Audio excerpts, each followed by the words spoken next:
Hello everyone, welcome back to our channel English నేర్చుకుందాం.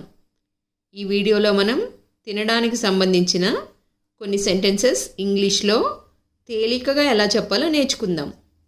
ఈరోజు మనం తినడం, నమలడం, కొరకడం, మింగడం, శబ్దం చేస్తూ తినడం ఇలాంటి వాటినన్నింటినీ ఇంగ్లీష్లో ఎలా చెప్పాలో కొన్ని ఎగ్జాంపుల్స్తో క్లియర్గా నేర్చుకుందాం.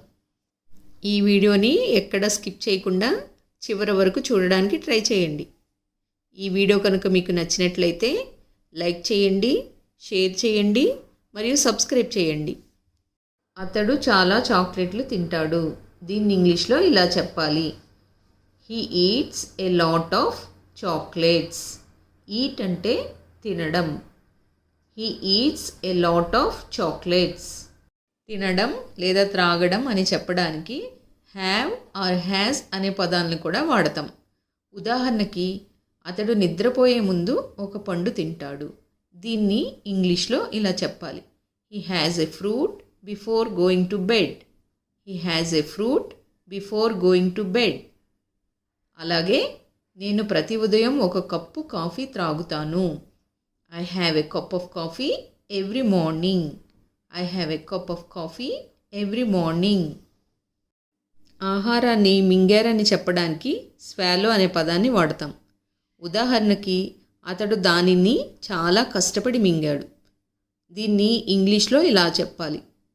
He swallowed it with a lot of difficulty. He swallowed it with a lot of difficulty.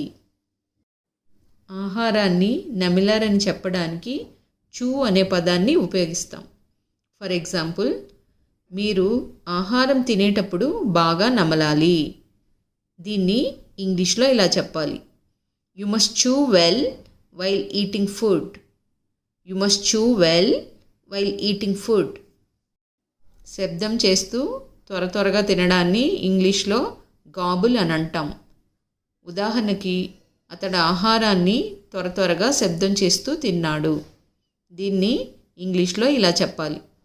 He gobbled down the food. He gobbled down the food.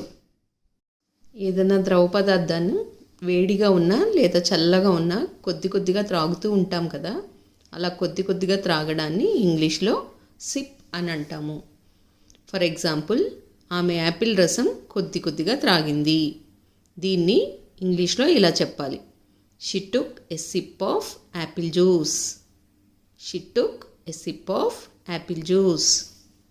మనం ఏదైనా తాగేటప్పుడు గుటకలు వేస్తూ ఉంటాం కదా, దాన్ని ఇంగ్లీష్లో గల్పింగ్ అంటాం.